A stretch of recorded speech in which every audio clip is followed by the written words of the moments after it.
Bonjour à toutes et à tous, Valentin Offrand avec vous pour ce point de marché. Nous sommes le jeudi 2 août 2018 et aujourd'hui c'est la Banque d'Angleterre qui est attendue. On a vu hier soir la Fed qui s'est vue plutôt prudente même si elle a amélioré ses perspectives économiques pour les comment dire pour du moyen terme.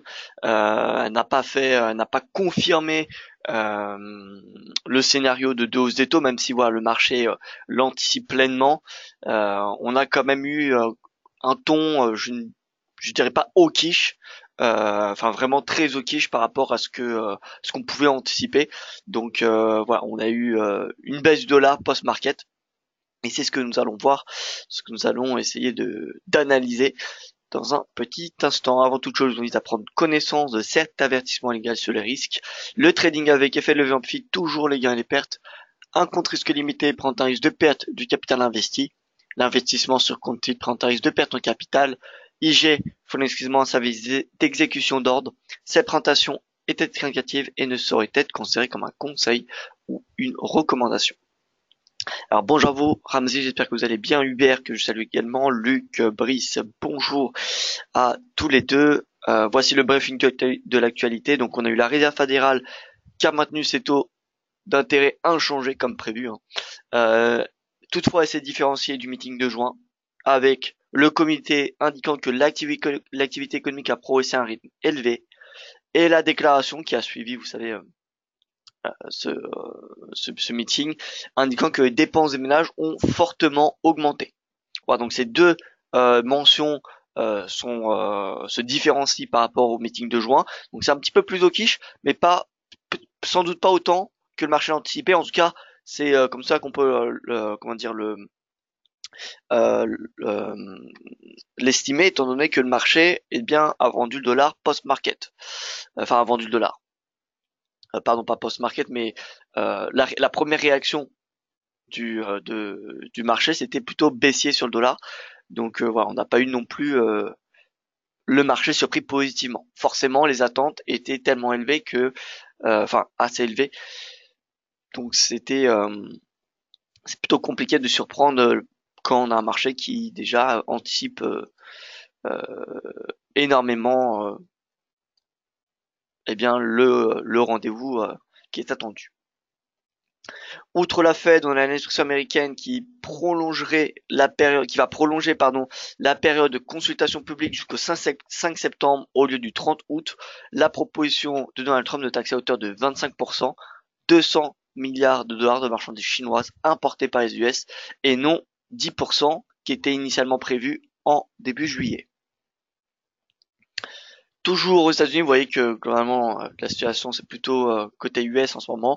Dans un tweet, on a Donald Trump qui a suggéré à son secrétaire à la justice Jeff Sessions, alors je ne sais pas comment, avec quel accent dire, Jeff Sessions, de mettre fin à l'enquête sur l'ingérence russe dans la présidentielle de 2016. Donc ça, c'est pas, on va dire, important tout de suite sur les marchés financiers, mais ensuite ça pourrait affecter sa crédibilité chez les législateurs et au sein même en fait du Congrès américain.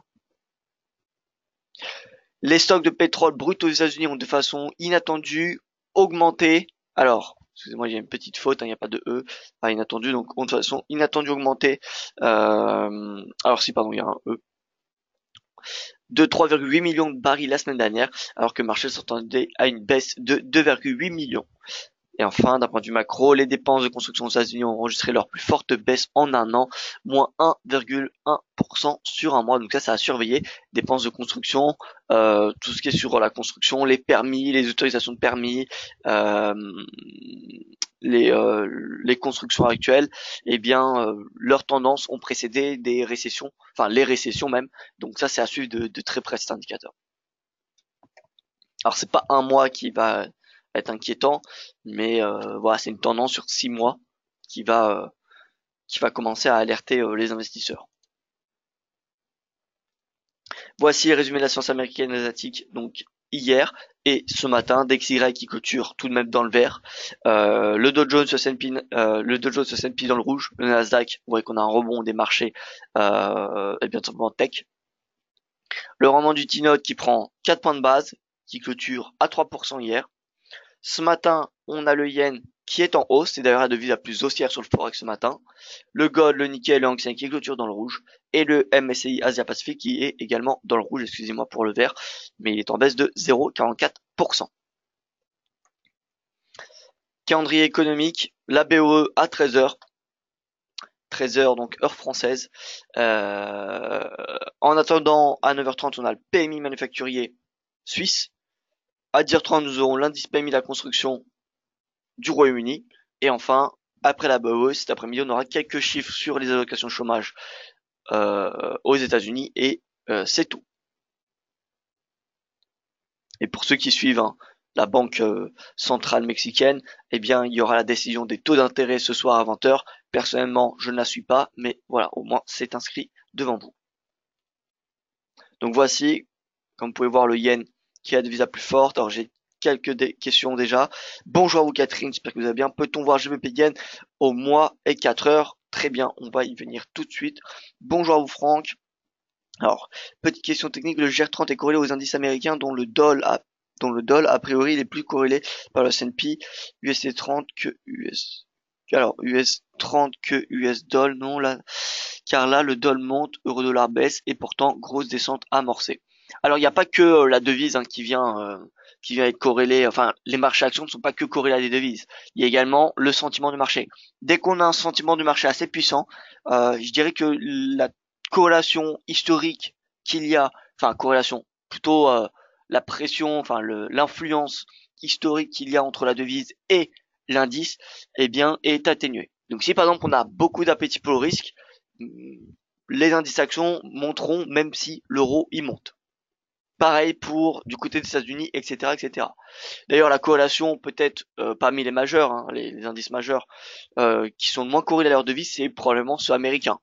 Ceux américains, qu'on ait le dollar qui monte, peu importe, on a les indices américains qui inscrivent des nouveaux records. Donc, est-ce que le GR30 est corrélé aux indices américains? Alors, faut savoir dire que le GR30 a ses dividendes qui sont réinvestis dans son prix, d'accord? Alors que pour le CAC ou pour les autres indices, on n'a pas des dividendes dans le prix. C'est pour ça que ça ressemble quand même. Du coup, ça soutient la tendance parce que forcément les dividendes, c'est beaucoup plus, enfin, il y a beaucoup plus de dividendes qui sont positives que négatives. Hein. Donc forcément, eh bien, ça soutient le DAX. Et puisque les indices américains sont, on va dire presque perchés, enfin, ils sont dans une tendance haussière depuis maintenant presque 2 ans. Ben forcément, on pourrait croire que le DAX est corrélé aux indices américains, mais en fait, on va dire qu'il se ressemble plus parce que le DAX est soutenu par les dividendes, alors que le CAC, dans son prix, n'a pas les dividendes. Si vous mettez le CAC 40 avec les dividendes réinvestis, vous verrez que ça ressemble beaucoup plus aux indices américains que le DAX. Donc voilà, je pense avoir répondu à votre question.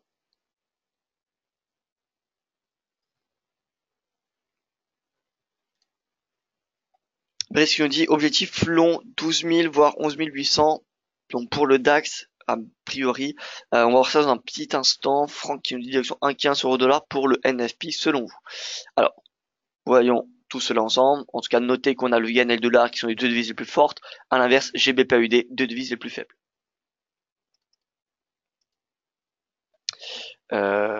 Alors, on va juste regarder notre indice. Le yen index, ça y est, vous voyez le rebond. Deuxième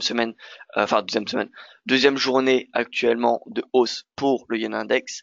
Donc ça y est, hausse du yen index soutenu par, comme vous le savez, ce rendement JP 10 ans, rendement du 10 ans japonais. Et donc voilà. Donc yen en hausse, ce qui veut dire que les paires en yen devraient avoir une orientation baissière. USD yen, donc très légère hausse. Vous voyez que hier, alors qu'on est quand même une hausse du dollar, eh bien, comment dire, on n'a pas vraiment eu de chandelier important, bullish. On a plutôt eu un doji, alors que sur l'USD-CHF, par exemple, on a eu une belle bougie haussière. Belle bougie haussière. D'ailleurs, on a une réintégration de ce canal. Donc à surveiller. On n'a pas de divergence. À surveiller l'USD-CHF. A priori, ça commence à ranger. Ça recommence à ranger, pardon.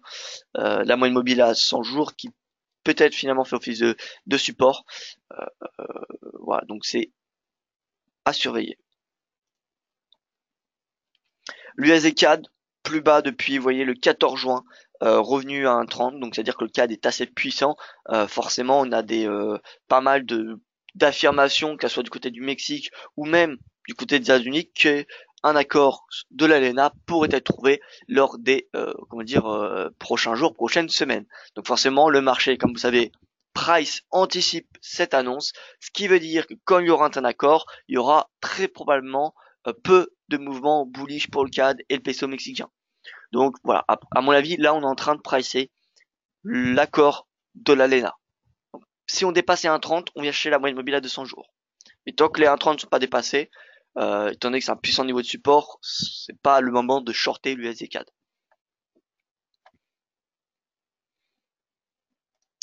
GBP Yen, donc GBP Yen, on se met en 4 heures.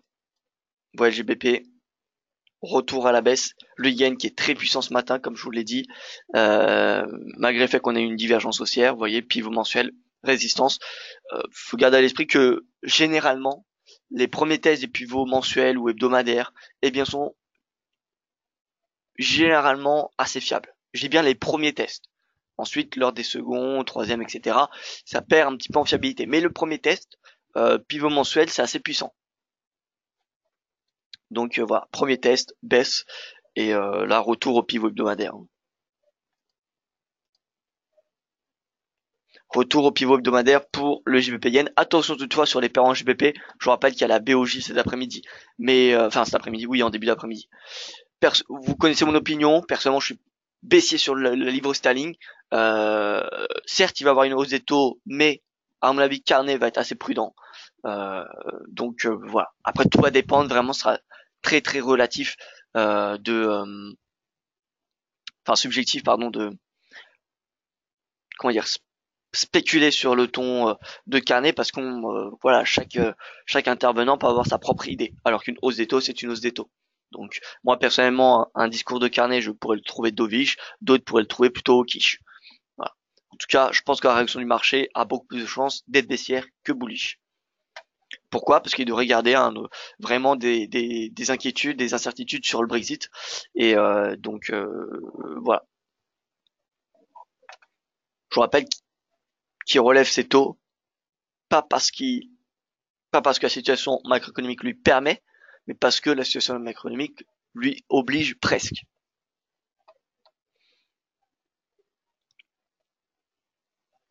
Alors, on fait un tour sur le DXY. Belle hausse du DXY, vous voyez, en 4 heures. Là, on est en 4 heures. On va se mettre en 1 heure.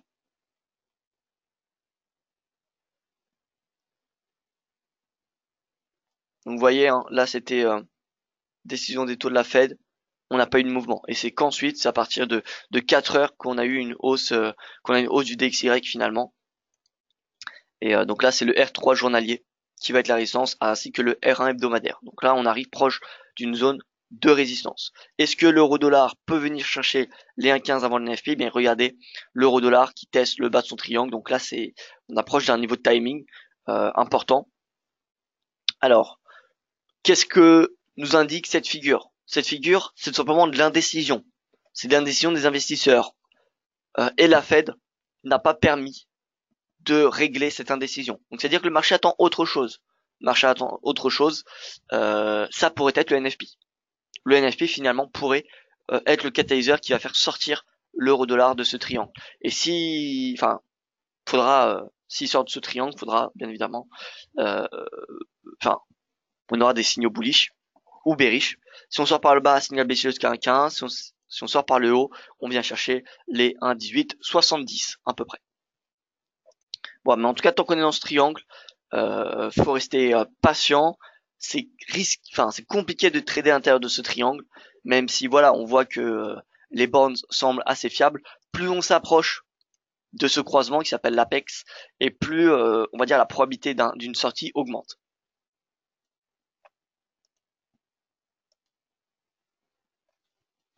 DXY petite épaule, tête épaule, on signale aussi en 4 heures peut-être dessiné. Alors en 4 heures, alors l'épaule tête épaule. en 4 heures. Alors, est-ce que c'est celle-ci? Le problème d'ici, c'est que on n'avait pas vraiment de tendance auparavant. C'est-à-dire qu'une épaule tête épaule, qu'est-ce que c'est? C'est une figure de retournement. Retournement, c'est-à-dire qu'avant il y avait une tendance. Avant l'épaule tête épaule, qu'est-ce qu'on avait? On avait déjà un range. Donc, dès qu'on a ce range, c'est très compliqué de dire qu'on a une épaule tête épaule. Si ça se fait en fin de tendance haussière, oui. Mais là, vous voyez qu'on a l'épaule tête épaule, ça ne se fait pas en fin de tendance. Ça s'est fait alors qu'il y avait déjà un range. Donc si c'est celle-là que vous voulez dire, personnellement, je ne dis pas que c'est une épaule tête épaule. Pour moi, on a un range et voilà, tout simplement. Et la sortie du range donnera un objectif. Si on sort par le bas, c'est un objectif de la hauteur du range qui sera reporté vers le bas. Si on sort par le haut, c'est la hauteur, pareil, de ce range qui sera reporté vers le haut.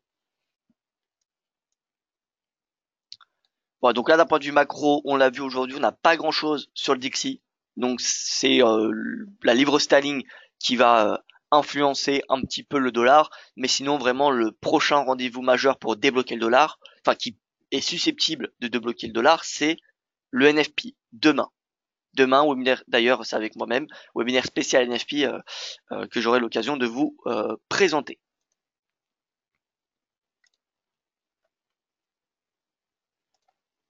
Donc le dollar, tant qu'il ne sort pas par le bas, je dirais qu'on ne peut pas vraiment entreprendre des stratégies de moyen terme sur le dollar. Des stratégies vendeuses, bien évidemment. En fait, tant qu'il est dans ce range, à moyen terme, c'est, on n'a pas le niveau, en fait, on n'a pas le timing pour passer à la vente. Plus le marché price les hausses des taux à suivre, oui, en septembre et en décembre, et plus je me dis que il y a de chances que le dollar sorte par le bas de ce range. Mais voilà, d'un point de vue timing, vous savez qu'en trading, le timing est très important, parce qu'on ne peut pas se permettre d'un moins 10% sur le prix. Donc le timing est très très important. Et c'est pour cela qu'il faut attendre, je pense, la sortie de ce range pour avoir le signal baissier ou potentiellement haussier sur le dollar. En tout cas, là, vous voyez, mois de septembre, 91 de probabilité de hausse des taux. Donc ça y est, la hausse des taux qui est totalement intégrée au prix. Pour le mois de décembre, 64%. Il y a une semaine, c'était 63, donc vous voyez, elle reste stable. Elle reste stable, cette hausse des taux. Elle augmente sur un mois. Elle est passée de 43,6 à 64, mais sur une semaine, elle est stable. Donc on a encore, vous voyez, finalement, peu de marge pour que cette hausse des taux augmente. À mon avis, elle va augmenter à la suite du NFP demain et avec les prochains chiffres de l'inflation qui vont arriver lors des prochaines semaines. Voilà, donc d'un point de vue technique, en tout cas, faut surveiller l'action du Dixie. S'il sort par le bas, c'est un signal baissier. Et l'euro dollar ira chercher, on pourra vraiment acheter l'euro dollar pour chercher les 1,15. Voilà, l'euro dollar, c'est à suivre. Vous voyez, il teste le bas de ce triangle, donc c'est un niveau de support très important.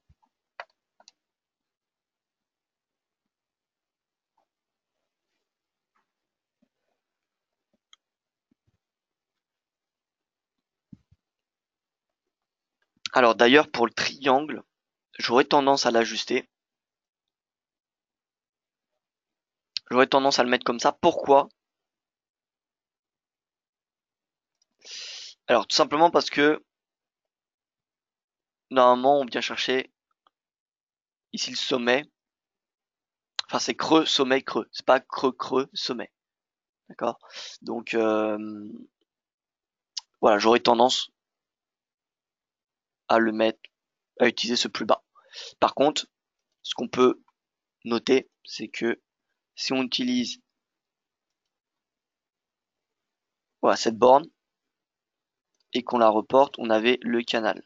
On a le canal bullish qu'on a ici, devant nous. Donc en fait, ce qu'on peut dire, c'est que l'euro dollar est dans un triangle, mais également dans un canal. Et là, on teste le bas du canal. On teste le bas du canal parce que c'est creux, sommet, creux. Donc voilà, on teste un support Ici, il y aura un autre support avant les 1,15. Oui, c'est vraiment très propre, hein, ce triangle sur l'euro-dollar. Alors, c'est Franck qui nous dit cela. Honnêtement, il est vraiment. D'ailleurs, c'est un auditeur, hein, qui me l'a fait remarquer. Mais il est vraiment très très propre, hein. Et ce qui est rassurant un petit peu, c'est que on le voit chez tout le monde. Si vous êtes un peu sur Twitter, vous cherchez sur l'euro-dollar, le triangle en journalier, vous le voyez. Vous le voyez sur tous les graphiques.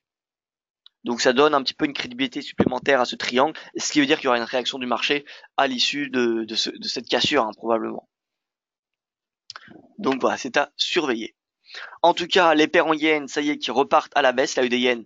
Voilà, après avoir respiré, après avoir fait un plus haut mardi à 83,25, un plus haut de court terme, eh bien il est reparti en baisse et ça y est, il a corrigé l'ensemble de sa baisse. Il redescend quasiment aussi rapidement qu'il a rebondi. Donc là, c'est à court terme, direction le récent plus bas à 82 et j'espère voir la des yens revenir à son S1 mensuel, puis même beaucoup plus bas. Donc voilà, je suis baissier sur les paires en yens et surtout face à des devises commodities comme l'AUD et le NZD. Le CAD un peu moins parce qu'on a les perspectives d'un accord de l'AENA qui dans le fond soutiennent le CAD. Vous voyez le CAD qui est boule, hein, depuis voilà, ça c'est depuis la semaine dernière, et depuis la semaine dernière on a le président mexicain qui indique qu'il y aura un accord trouvé très prochainement. Ensuite ça a été reconfirmé par un officiel américain, enfin des États-Unis pardon.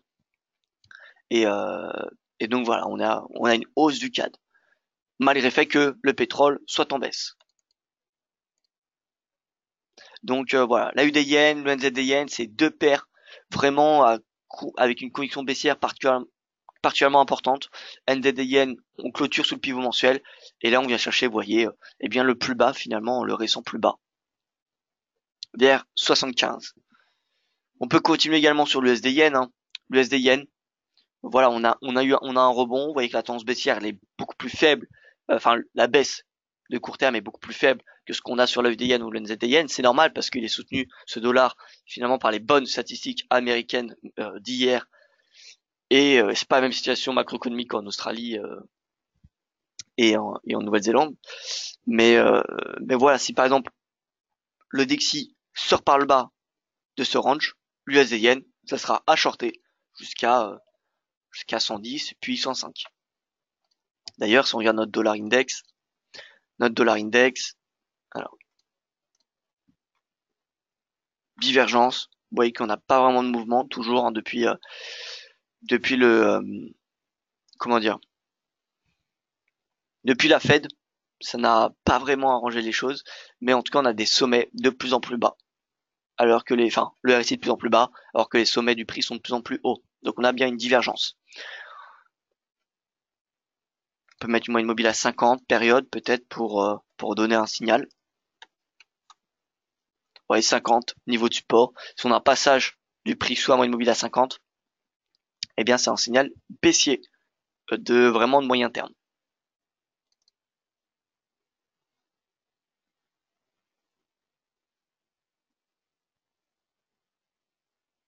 Alors, l'USD Yen, ça, je vais enlever cette oblique. Celle-ci également. Et on va retracer une plus propre. Donc, je me mets sur du journalier.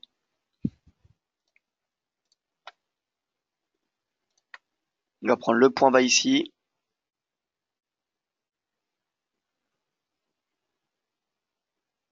Et vous voyez quand finalement on peut pas tracer d'oblique parce que si je prends ces deux points, ça n'a pas vraiment été respecté. Bon, on va la mettre. Comme ça, on a le troisième point, le quatrième, et ensuite on a la sortie par le bas, le pullback.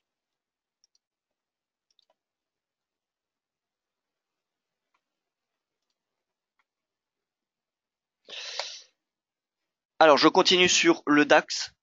On m'a posé une question sur le DAX.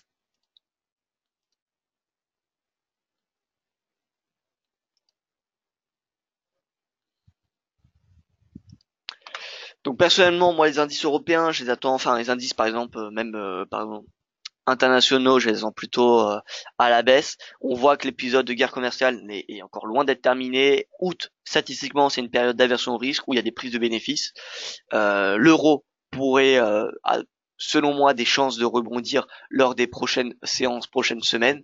Enfin, si Dixie sort par le bas de son range, l'euro-dollar devrait normalement repartir à la hausse. Donc voilà, personnellement, il y a beaucoup de critères qui balancent sur une baisse des indices européens lors des prochaines semaines, finalement. Donc, faut chercher des signaux baissiers. On a RSI 4 heures qui diverge à la baisse avec le prix. Si on a le cours qui passe sous sa moyenne mobile à 20 jours et que le RSI passe 20 jours, pardon, 200 périodes sur graphique 4 heures et que le RSI clôture sous 50, eh bien, ça serait deux signaux bearish. Ce serait deux signaux bearish. On a également le fait que le DAX évolue dans un canal. S'il sort par le bas de ce canal, eh bien, ce sera également un signal baissier qui permettrait d'entreprendre des stratégies vendeuses jusqu'à 50% de retracement de cette impulsion haussière, c'est-à-dire jusqu'à 12 500 points. Donc on aura le pivot mensuel dans un premier temps, qui est à 12 640, mais ensuite ça sera bel et bien les 12 500 qui seront avisés.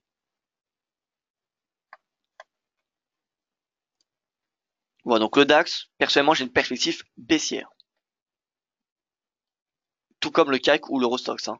Le CAC, alors, si on se met 4 heures, 4 heures, donc, on peut peut-être tracer un canal. Donc on a 2 points. Bon, canal qui n'est pas encore validé puisqu'on a que 2 points de contact. Ou alors c'est un biseau. Non, ça peut pas être un biseau parce qu'un biseau c'est une figure pareille de retournement. Donc normalement ça devrait être tendance baissière. Donc c'est pas un biseau, comment dire, c'est pas un biseau ascendant qui doit avoir lieu en fin de tendance baissière. Donc ce n'est pas non plus un biseau. Même si on voit qu'on a des sommets, qui ont une amplitude haussière de plus en plus faible finalement. Parce que si on reporte la parallèle, avec la parallèle, on n'a aucun sommet qui revient chercher celle-ci. Donc c'est-à-dire qu'on a un momentum haussier qui est de moins en moins important. Le RSI qui diverge également à la baisse. RSI, on prend les points équivalents. Sommet de plus en plus haut, RSI de plus en plus bas, RSI qui passe sous 50, signal baissier, on va chercher le pivot mensuel. Pivot mensuel, ensuite ça sera cette oblique qui va chercher finalement les plus bas depuis le début de la hausse, qui sera le prochain niveau de support. Et si on a vraiment une baisse, eh bien le prochain niveau de support, ça sera le seuil de 50% dans cette tendance, ce qui veut dire 5385 points. 5385 points sera le niveau de support de swing trading. Et l'Eurostoxx, l'analyse technique de l'Eurostoxx est vraiment très très claire. Divergence, on a cette oblique qui vient chercher les plus hauts depuis le début de l'année. Baisse, on teste cette oblique. Donc là, si on casse cette oblique, et également cette moyenne mobile à 200 périodes, c'est signal baissier direction 3440. Et ce sera possible de shorter finalement le DAX et le CAC. Lorsqu'on sait que dans l'Eurostoxx, il y a 60%, voire même plus, du DAX et du CAC, bien finalement, si l'Eurostoxx est baissier, il y a de très très fortes chances que le CAC et le DAX le soient également.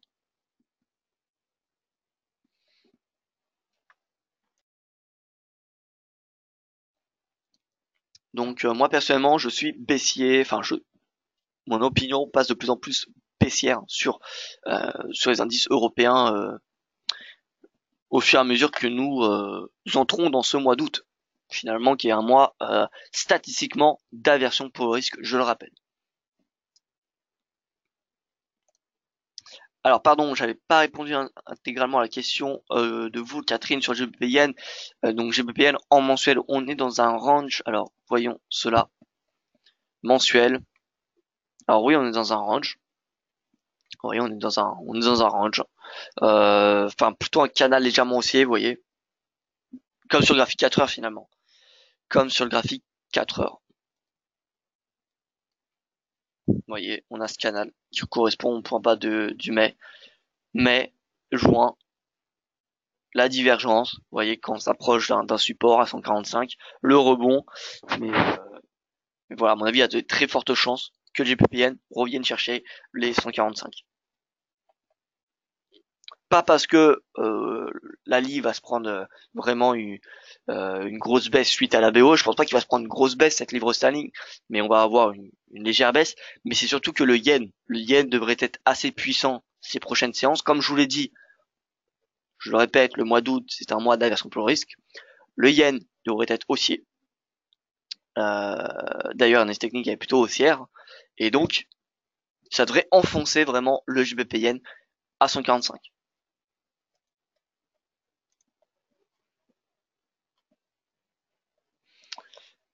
Je passe sur les matières premières avec l'or. L'or, à l'image un peu du Dixie qui est dans un range.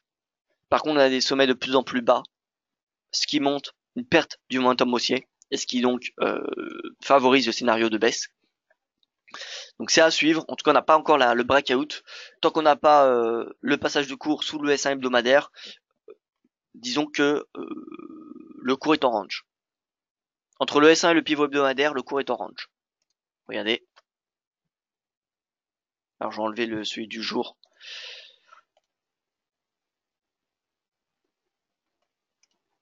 Mensuel.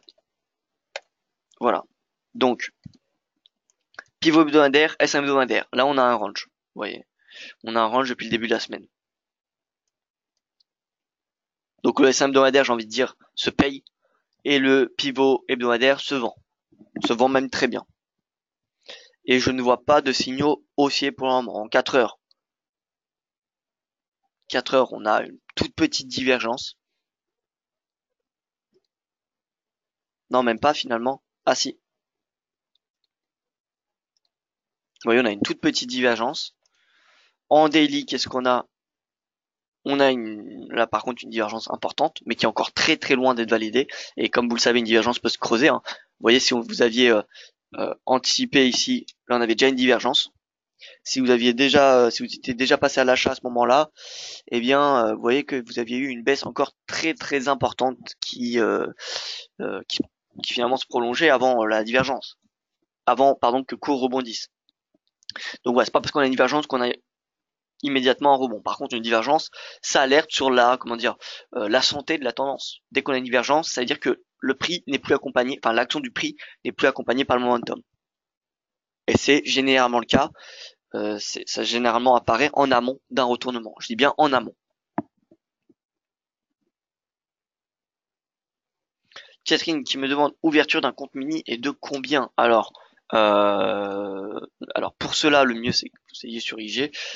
Il n'y a pas de minimum. Après voilà, nous on vous conseille de commencer avec 1000 euros, il me semble. Voilà, moi je suis pas commercial, en tout cas vous avez le numéro donc vous avez un numéro de téléphone sinon. Donc solution d'investissement, CFD, et donc là vous avez tout ce qui est nécessaire à savoir finalement. Voilà. Vous avez cette page où il y a tout ce qu'il faut savoir. Si vous n'avez pas toutes les informations, honnêtement, n'hésitez pas à contacter le service d'information, qui répondront vraiment avec grand plaisir. Voilà, donc je vous envoie ce lien.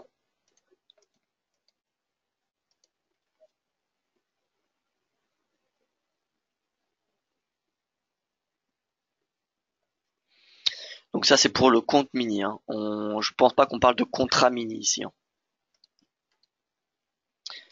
Enfin, c'était pas la question. Je ne pense pas. Donc voilà, pour l'or, pour le moment c'est range trading. Donc tant qu'on est dans ce range, je pense qu'il faut privilégier les positions acheteuses. Enfin trader dans ce range. Maintenant, comme on le voit, on a des sommets de plus en plus bas, donc ce qui montre quand même une pression de la part des acheteurs, enfin des vendeurs. Finalement, les acheteurs ne sont pas suffisamment présents pour faire remonter le cours de l'or jusqu'à son plus haut, jusqu'à son pivot mensuel. Donc voilà, c'est vraiment le pivot hebdomadaire qui est la résistance de court terme. L'euro GBP, je fais un petit tour. On se met en journalier. Simplement pour faire voir que, donc vous le savez, à la mi-juillet, on a le cours qui était sorti par le haut de ce canal baissier. Donc on avait un premier signal bullish. En 4 heures, on voit qu'on est finalement dans un nouveau canal haussier. et tout retour sur le niveau de support comme le pivot mensuel, eh bien, est une opportunité d'achat finalement. Parce que dans un canal haussier, ça veut dire qu'on est dans une tendance haussière sur cette période de temps. Donc je pense qu'il faut plutôt comment dire, privilégier l'achat. Et d'ailleurs, d'un point de vue macroéconomique, il y a beaucoup, enfin, la situation en zone euro est bien meilleure que celle au Royaume-Uni. Euh, et même les perspectives finalement. Parce que ce qu'on sait déjà, c'est déjà dans les prix, les perspectives, la plupart également, mais quelles sont les perspectives, enfin, entre les perspectives dans 6 mois, elles sont beaucoup plus bonnes en zone euro qu'au Royaume-Uni, et j'ai envie de dire que ceux de la zone euro ont beaucoup plus de chances de s'améliorer que ceux du Royaume-Uni. Ceux du Royaume-Uni ont beaucoup plus de marge de progression, et ça va être beaucoup plus compliqué pour qu'elles s'améliorent. Surtout si la Banque d'Angleterre finalement relève ses taux d'intérêt encore une fois cet après-midi, parce que ça va durcir encore, enfin ça va comment dire ralentir les prêts et donc potentiellement la consommation. Euh, donc euh, donc voilà, finalement moi ma perspective elle est plus positive sur la zone euro que sur le Royaume-Uni. Et en plus de cela, je pense que la zone euro aura beaucoup plus de facilité à améliorer ses perspectives macroéconomiques lors des prochains mois que le Royaume-Uni. Et par conséquent, je suis haussier sur, enfin j'ai une conviction haussière sur l'euro GBP et tout niveau de support donc se paye. C'est-à-dire le pivot mensuel. Vous voyez ici encore une fois ça fait niveau de support. Donc ça peut se payer l'euro GBP. Maintenant, faut savoir qu'on a, enfin je vous le rappelle, on aura très probablement la volatilité cet après-midi avec la BOE. Donc faut pas non plus coller un stop de 10 pips. Et enfin le Brent. Alors je souhaite vous montrer le brut, l'analyse technique du brut pardon, qui a émis un signal baissier important. On se met en journalier. Et là, vous voyez, on a ce canal haussier, la sortie par le bas. Il y a plusieurs façons de filtrer les signaux. L'une des façons est d'attendre 3 chandeliers. Si, après les 3 chandeliers du breakout, on n'a pas une réintégration de la précédente figure chartiste, eh bien, là, on va dire, le breakout est validé. Voilà, donc on avait déjà ce signal sur le Brent qui a été donné à la mi-juillet, vous voyez, sorti par le bas de ce canal. Maintenant, tous les deux ont un prochain niveau de support majeur, c'est la moyenne mobile à 200 jours. Moyenne mobile à 200 jours à environ 71 dollars sur le Brent et à 65, on va dire 50 sur le WTI. Si ces deux barils de pétrole franchissent ces moyennes mobiles, là on pourra s'attendre à un repli important du pétrole, c'est-à-dire une correction de 50% de cette tendance. En d'autres termes, un retour à 58 dollars. Pourquoi c'est important? Parce que finalement, ce qui alimente l'inflation ces derniers temps, qu'est-ce que c'est? C'est le pétrole. Je vais vous faire voir, alors, le PCE Core, je ne sais pas s'il y est là-dessus. PCE Core, PCE, oui, PCE peut-être. Économie, IPC, non. CPI, pardon. CPI.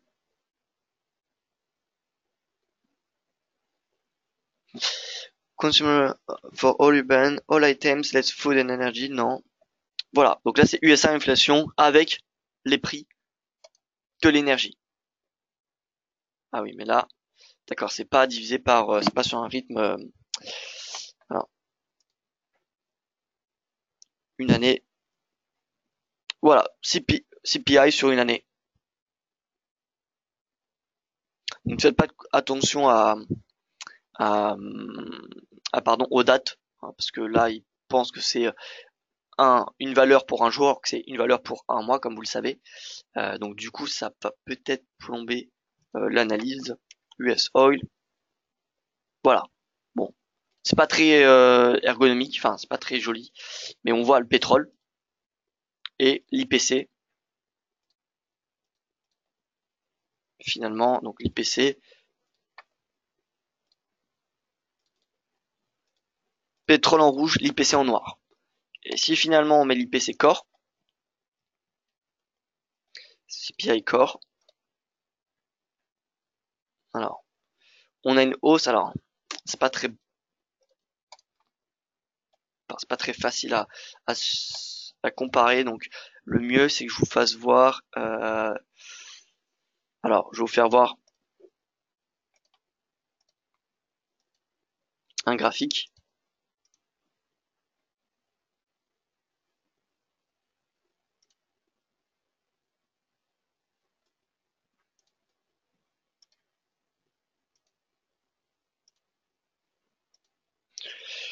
Ce que je souhaite vous faire voir, c'est un graphique qui montre un petit peu en fait, la part, euh, la part du pétrole, des cours de pétrole dans l'inflation. Donc là, on est sur le site de Fred, Economic Research de la Réserve fédérale de Saint-Louis. Et là, on a Consumer Price qu'on va mettre donc en percentage change sur une base annuelle. Voilà, on va se mettre sur, disons, 5 ans.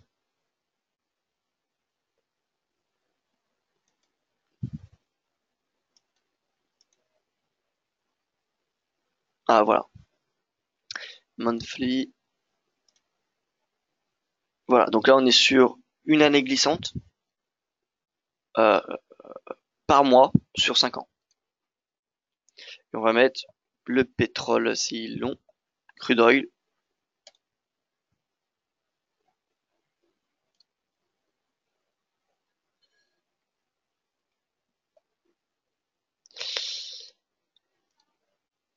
Alors, le pétrole qu'on devrait mettre sur une autre, voilà, un autre axe. Voilà, exact, voilà, c'est parfait. Donc le pétrole en rouge et l'inflation en bleu. Voilà. Donc vous dites bien que si le pétrole baisse, on aura un ralentissement de l'inflation. Est-ce que ça va remettre en doute la Fed? Eh bien, c'est possible. Peut-être bien que oui, peut-être bien que non.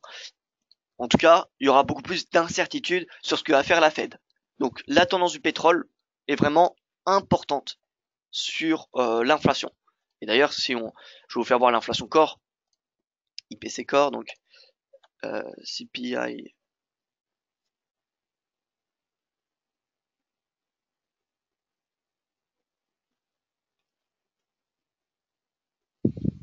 Voilà.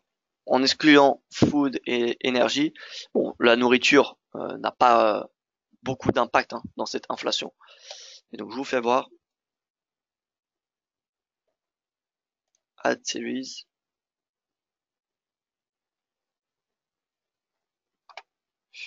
Et donc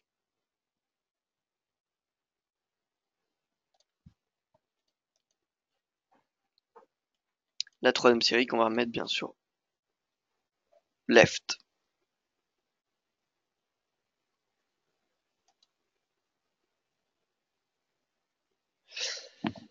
Et donc je pense que for all event, d'accord, donc on a tout a priori. Et vous voyez que finalement l'inflation core, qu'est-ce qu'elle fait? Eh bien, elle est plutôt en baisse. Janvier 2016, bon certes elle est à 2%, mais vous voyez qu'elle n'est pas en hausse. Donc imaginez voir l'IPC en baisse, l'IPC core en baisse. Est-ce que ça peut remettre en cause, ou en tout cas ralentir le rythme de hausse des taux de la Fed? Peut-être, probablement. Probablement. Donc c'est encore, comment dire, pardon, on était sur 2017, c'est encore un peu trop tôt pour en être certain, mais on voit quand même qu'on a une baisse depuis voilà depuis 2016. Donc là, c'est pas actualisé, c'est bizarre que ce soit pas actualisé, mais en tout cas bon, j'ai fait un graphique un petit peu plus récent sur Excel et donc vous avez l'IPC qui est à 2,7 il me semble, l'IPC à 2,7 voire même 2,9. Par contre, l'IPC core est à 2 ou 2,1 alors qu'il avait atteint 2,3 il y a quelques mois.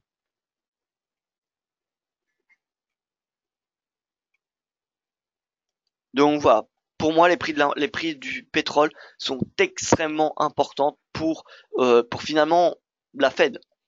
Pour finalement la Fed, même s'il existe un PCE Core et que la Fed fait attention au PCE Core, on imagine bien que si le PCE Core et l'IPC Core et même global ralentissent, eh bien on aura une Fed qui sera beaucoup plus prudente. Donc voilà. Et pourquoi le pétrole pourrait ralentir? Eh bien, fondamentalement, vous connaissez les conséquences. Enfin, vous connaissez les causes, pardon. Les causes, euh, c'est les tensions commerciales déjà, tensions commerciales qui ont fortement alimenté les cours de pétrole, parce que qui dit, enfin qui ont fortement, qui pourrait fortement impacter les cours, parce que qui dit tension commerciale dit baisse de la demande de matières premières et donc du pétrole. On a également la situation en Iran, Donald Trump qui, dans un premier temps, enfin l'administration américaine qui, dans un premier temps, veulent sanctionner les entreprises à partir du 4 novembre, entreprises ou États qui feraient du commerce avec l'Iran et qui ont interdit l'achat de pétrole iranien. Donc c'est synonyme de diminution de l'offre et donc forcément les cours augmentent. Mais là on voit depuis quelques semaines que finalement les États-Unis pourraient accorder à des pays, à des exceptions, l'autorisation d'acheter du pétrole iranien à certains pays, à certaines entreprises. Et donc forcément le marché qui repasse à la baisse. On a également le fait qu'on a l'OPEP. L'OPEP qui soulève la production, vous le savez, est nul dorénavant. La Russie, l'Arabie Saoudite qui augmentent leur production. On a le pétrole qui continue d'augmenter sa production. Les États-Unis qui augmentent leur production. Donc voilà, finalement, alors que on va dire qu'il y a depuis les 12 derniers mois, on avait plutôt des incertitudes sur l'offre, c'est-à-dire plutôt une diminution de l'offre et également une hausse de la demande avec, on l'avait vu, la Banque mondiale, le FMI, etc., qui s'attendaient à une croissance en 2008 encore forte, et en début d'année, ils avaient même revu à la hausse leur prévision de croissance, mais ça, c'était avant les tensions commerciales. Si on a des tensions commerciales, je le répète, on aura probablement une diminution de la demande. Et qui dit diminution de la demande, avec une offre constante, voire même, on le voit, les perspectives sont plutôt haussières, avec même la Libye qui va recommencer à exporter pleinement son pétrole, on peut vraiment se poser des questions sur la tendance à moyen terme du pétrole. Et si elle est en baisse, ça pourrait être problématique, non seulement pour la Fed, mais également pour les autres économies, parce qu'on sait, la BCE, on a certes un IPC qui est à 2%, mais l'IPC Core, il est à 1,1. Donc bon, même si on a, vous voyez, le pétrole qui augmente, ça va pas impacter l'IPC Core, mais tout de même, l'IPC global va ralentir, il va repartir à 1,4. Et ça m'étonnerait que le marché reste, inchangé face à l'euro si on a un IPC qui passe de 2% à 1,4 en fin d'année. Voilà, donc en clair, pétrole à surveiller. Si pétrole en baisse, c'est CAD en hausse. Alors non, si pétrole en baisse, le CAD en baisse, mais donc l'USD CAD en hausse. Voilà, on a une corrélation qui est historique entre le pétrole et le CAD. Le dollar canadien est corrélé au pétrole. Dollar canadien corrélé au pétrole. Mais donc c'est l'effet inverse sur l'USD CAD, puisque le CAD c'est la deuxième devise de la paire. Donc si le pétrole baisse, l'USD CAD a tendance à augmenter. Maintenant, il n'y a pas que le CAD qui influence, enfin il n'y a pas que le pétrole qui influence le CAD. Actuellement, il y a surtout les négociations de l'ALENA. Et s'il y a un accord de l'ALENA, on peut s'attendre à ce que le marché, intègre cette information dans les prix, ce qui veut dire qu'on aura une surperformance du CAD, mais très rapidement, on aura le pétrole qui fera pression sur le CAD si le pétrole diminue.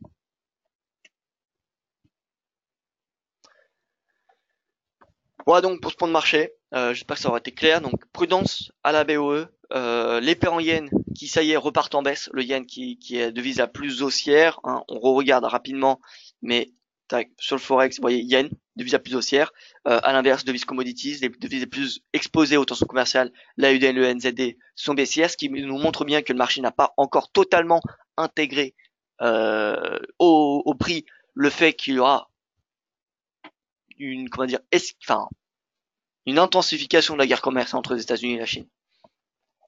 Donc voilà, AUD yen, NZD yen, c'est deux paires qui sont intéressantes à vendre à mon coût. Voilà donc pour ce point de marché, je vous remercie pour votre attention. Je vous donne rendez-vous avec Yoav Nizar en début d'après-midi pour le webinaire spécial BOE. Et voilà, écoutez, bonne journée à vous. Alors, lien pour Saint-Louis, voilà. Je vous envoie ce lien. Tac.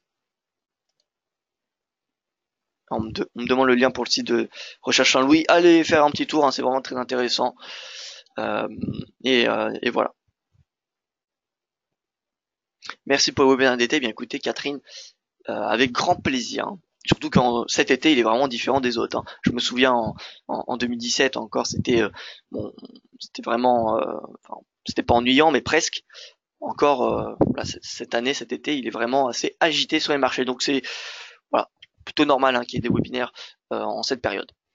Voilà, encore merci pour votre attention, excellente journée à vous et je vous dis personnellement à demain pour mon prochain point de marché.